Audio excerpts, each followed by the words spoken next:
Alright, welcome fellow Tarnished. So today we're going to be going over the Perfumer Lore. The lore is surprisingly deep, and it even goes into Deathbed Companions, which is surprising, towards the end of it. There's about three main phases of the Perfumers, where they started kind of towards the middle and then the very darkest, deepest pits of the Perfumer. But today we're mainly going to be focusing on the perfumers you see in the capital. So we're going to go ahead and take a look at item description.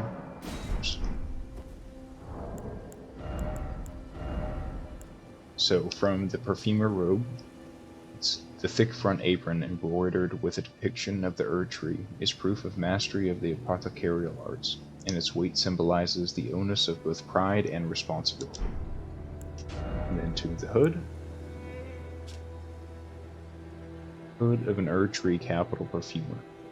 In times past, the role of perfumer was much respected, a blessed apothecary in the eyes of the men. But after entering the battlefields of the Shattering, they performed no such role, trading their aromatics for poisons and explosives. The rest of the set doesn't really tell us much. But we have something similar, the Traveler's Hat. Hat of a traveling perfumer of no renown. An associate of a healer, he is said to be in search of new aromatics and flower gardens, in hopes of treating misbegotten, omen, and all those seen as impure. We also have the Depraved Perfumer headscarf, and then we have the Omen Smirk mask. But we're just going to be going over the capital perfumers in this video.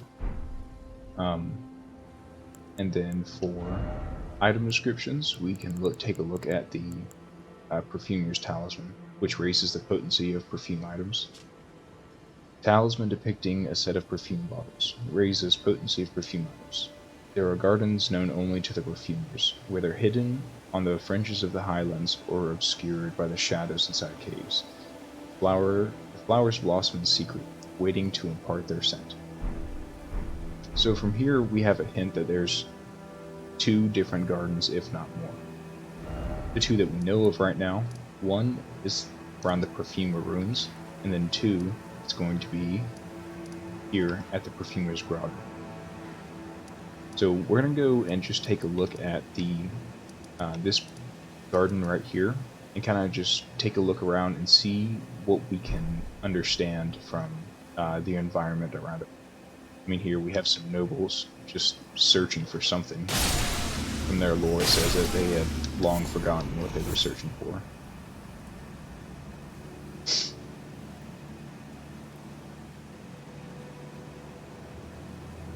So immediately as we descend, we see these carriages just kind of toppled over all over the place, and they seem to have been here for quite a long time because they're covered in rubble.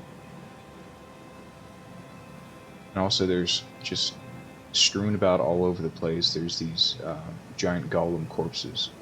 None of them are alive, but they are absolutely everywhere. And then going down further, we're coming up on what seems to be piles of these carriages. And golems are also strewn out between them as well. And when we look closer, we'll start to see, right over there, we'll start to see omens. And they're just kind of chilling about. There's also one here up in the hill that if you're not expecting them, then you'll definitely have to go change your pants, because they are freaky. Their fighting style is also very weird. And if you notice, the chain on their back seems to be broken as well in an Omen Cleaver. So, the description of the Omen Cleaver: heavy-bladed curved sword of colossal size, awarded to Omen as a tool of war. This weapon is made to take advantage of brute strength. The pattern etched upon the blade is a remnant of deteriorative malediction indeed. When bestowing a weapon, preparations must be made for taking it. So, it seems that these weapons were given to the Omen, and some kind of magic was etched onto them so that if the Omen rebelled, then they could be taken back, essentially.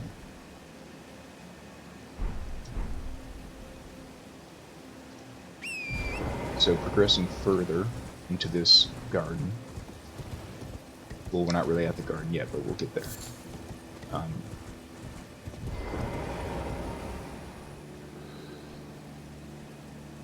We can see this omen, and it seems to be writhing in pain, which, considering the wounds from all their severed horns, you know, it seems to be agonizing.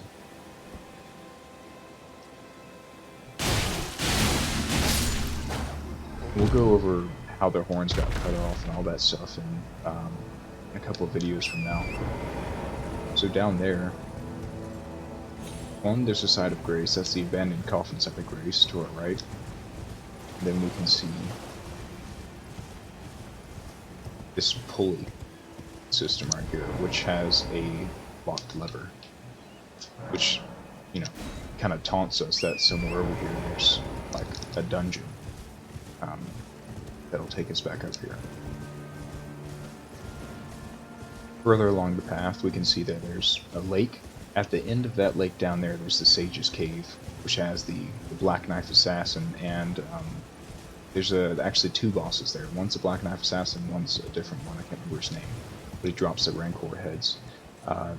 That cave is full of the undead, so I think it's separate from the Perfumers, because it really has nothing to do with it. They haven't really delved into undeath. Here is one of their gardens right here. Inside this garden there's tons of Nicholas Lily, and then you can kill these Miranda sprouts as well. So this entire area is just a fantastic farming spot. This guy right here, Rosis, the Usher of the Dead, is pointing us towards these catacombs right here, called the Unsightly Catacombs. Which is kind of a name for the misbegotten omen, the unsightly, which the entire catacombs is just packed full of misbegotten, and I believe there's one omen in there as well, which sneaks up on you when you're in there. Killing the final boss, I will tell you what it is, but killing the final boss of that area will award you, her name is Perfumer Trisha's Ashes. Can take a look at it. Right. There we go. Trisha. Trisha, once known as a healer who dedicated her efforts to treating misbegotten, omen, and all those seen as impure. When her efforts failed, she was their companion as they died, watching over them to ensure that they could pass peacefully, free of pain. A tale akin to the origins of the deathbed companions. So that's where the deathbed companions parts comes from. And not all perfumers treat these omen and are as nice. It's just kind of like a select few. The armor set I'm wearing now is lore-wise, it seems like this traveler was a companion of Trisha, but he actually dies in Caleb, so that right there was an omen kill. I don't want to break the tables because I'm going to take a look at him somewhere over here. She's going to do her same with this. So these little Miranda sprouts, they can headbutt the shit out of you, so they'll knock you off your horse, and they can also poison you. Inside this chest right here, I believe it's a perfume bottle that you can have. These seem to be their the instruments that they create these aromatics with.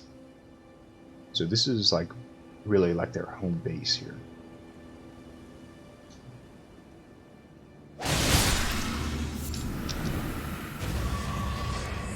One tip is these giant Miranda flowers are weak to fire, so hitting them with a frenzy burst or any type of fire damage, and then turning it up and being able to take them these is a good tip. Yeah, look, these flowers actually beat your ass. So that wood that just broke there, of course, in all ruins there's going to be some kind of secret cellar. And down here is where you get the Perfume Talisman, which I showed you and we read up on earlier. So that's basically this whole area right here. It has to be one of my favorite areas in the game. It's just beautiful all around. There's a bunch of like weird hidden things that kind of connect a lot of lore. The only thing that really strikes me odd is how the Omen Killer is here, and there's Omen just up the hill. So it makes me think, well, one, the Omen Killers are still in good graces with the Perfumers because they weren't fighting or anything. And so maybe he was here to actually hunt those Omen up there, and they were hiding among the caravans. So that could be. And then down this hill over here, or this precipice, is the Caria Manor.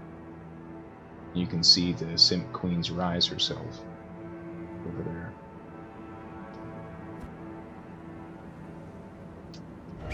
So now we're going to go to the second, their second hidden garden, which is the Perfumer's Grotto. So instead of going up this rampart right here, these stairs, just take this side trail, and I'm going to recommend you stick close to the wall, because there's a bear right over here, and then there's a rune bear right here. So just stick close to this wall, you'll be fine. It's kind of hidden, so there will actually be a Miranda flower guarding the entrance to it. So once you see that flower, just you can just run straight past it and you'll be fine.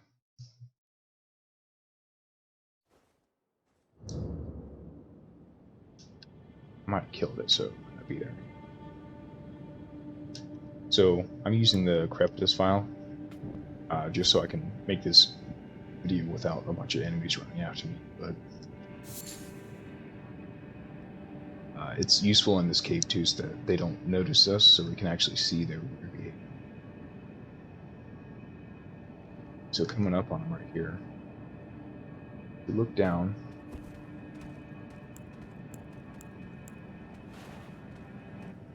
it almost seems like the one of the perfumers is like kneeling down, almost like she's worshiping the flower. And this is the blighted Miranda flower.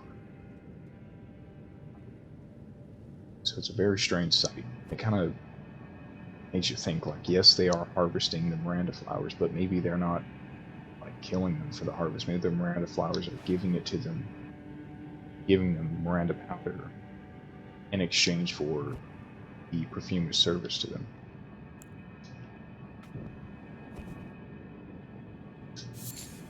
Moving further down this cave, we're actually going towards the boss room right now, if we keep going this way. And we can see another blighted Miranda flower. And if we drop down here, there'll be two chests with some items in them. Nothing too crazy or more important. But here's the blighted Miranda flower. Just gonna do that.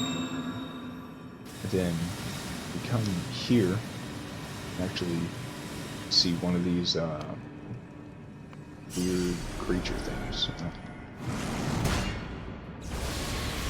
I'm just gonna hide for now, but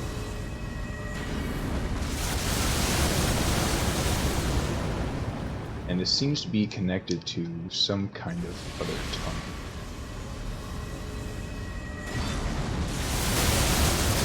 Not sure.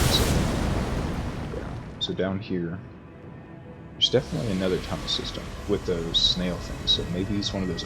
Maybe it's one of the Altus tunnels. And then here, there'll be some more blighted Miranda flower sprouts, blighted Miranda sprouts, guarding the boss room.